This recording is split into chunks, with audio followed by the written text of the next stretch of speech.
What's up guys, Darklight here, and today I'm going to be bringing you another video, and this is on the Tomorrow Children. It's in beta, it was previously on alpha, and it's actually quite a good game. It has like a Minecraft feeling to it, but there's more you can do. I don't know, it's pretty difficult to explain, but if you see, you'll understand. Anyways, it's like this communistic society that was plunged into,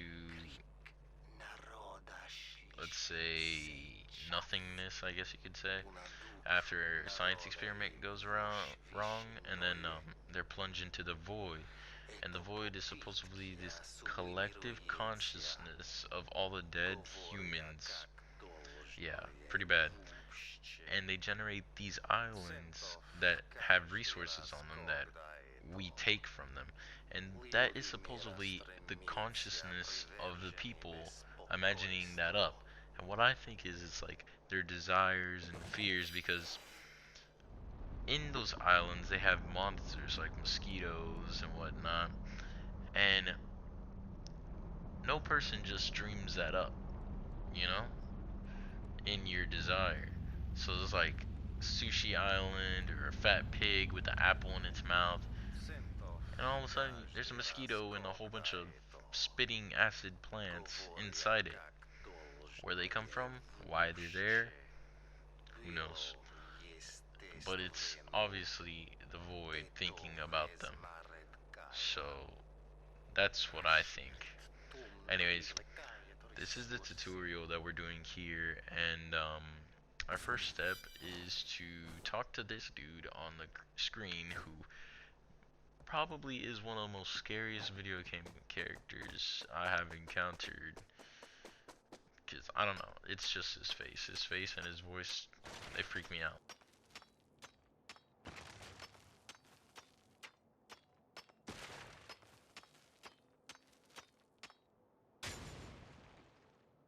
So now that that's done, I bet you're already getting the Minecrafty feel vibe to it, except with us, there's a catch. We're a projection clone that can only travel into the void. We're the only ones able to travel into the void.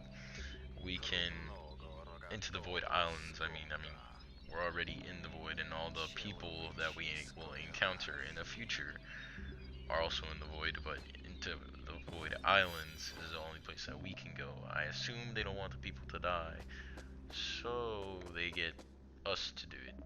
I mean, I'm pretty sure they could do it too, but I don't know. I think we're the only ones who would actually be able to survive. Anyways, we need light in order to survive.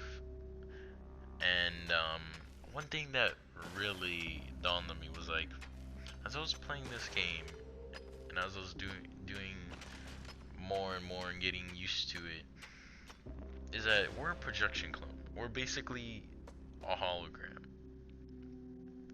Why we take fall damage is such a pain in the butt. I'll be on top of a darn island, and then I'll go to mine something, and my character decides to go all the way around it and slide right off down to the ground once we're done mining it. Like, what the heck, dude? There was a safe, secure structure right there where I was on it, but it decided to go all around, go on a slanted lean side, I don't know, and then decides to fall.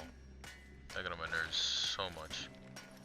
Anyways, there's a whole bunch of these resources we have to collect, and one of the resources is the one that I'm mining now, which is, I believe, gold. I mean, looks like gold, should be gold.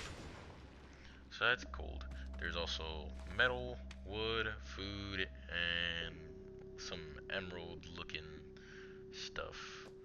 And yeah, and these little things are like lanterns, these little yellow things that you see across the room are lanterns. There's another one where they're like blue and they have like um, lighted tips that actually let you that you can actually eat, and it'll light you up, which is pretty cool.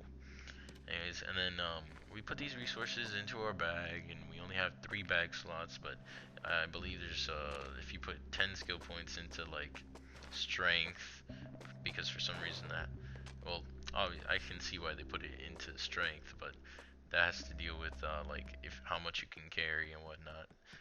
And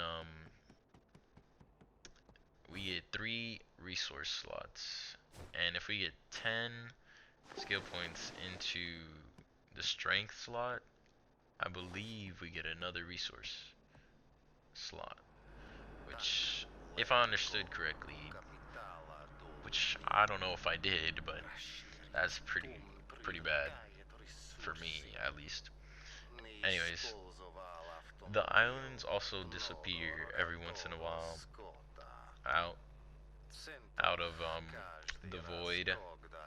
Also want to figure out why they do that too. And we are about to go to the town after we hit the subway. Like, we had to go to the subway and then we're gonna go to the town. Sorry if that didn't make sense. I sort of lost my train of thought there. He's gonna give us these papers. They're called bourgeoisie, bourgeois, bourgeoisie, bourgeoisie papers. So I'm gonna say it like that. Anyways, so what he says is that first we're a proletariat, which is the working class. Then there's a bourgeoisie. I don't even know if I'm saying it right. And then there's the bourgeoisie residente, which is a bourgeoisie who is the resident, obviously, if you can tell by the name, a resident of the town. And look, those are bourgeoisie papers. Along with this comes with resident papers as well, so we can set up our shop in town, I guess you could say. And there's a whole bunch of towns, so many of them. There's so many, but since it's beta, not a lot of them are really packed, and like only select ones have like a lot of people. So the one that I decided to stay in is okay. It's not the best, but it's definitely okay. Now, in the beginning, they also give you an outfit. They give you some money. They set you up with all that stuff. They're already distributing in-game currency, and it's already beta, which a friend of mine was actually mad about because, you know, it's beta and you're already distributing in-game currency. Like, what the heck? It didn't bother me that much. I like the idea, but whatever. And this transceiver that he gives us, we're also gonna be using for like the black market. So it's like we talk to one of these officers, and they give you like this whole speech. No, sorry, not the officers. You go to the shop, and then that dude tells you that, hey, you know, we got some good stuff on the download. You know, it's not available everywhere. That type of stuff. And he gives us the black market's number. We call him up and we get what we need. There's these things called like void powers and like, and we get tools obviously and jetpacks and outfits and blah blah blah. But the void powers, I'm also trying to understand how we do that, especially too. Like, that doesn't. I want to find out why. But anyways, we've come to the end of this video. We've come to the end of the beginning tutorial. Hope you enjoyed the video. Hope you enjoyed the information that I gave you. And I will see you guys in the next one. Peace.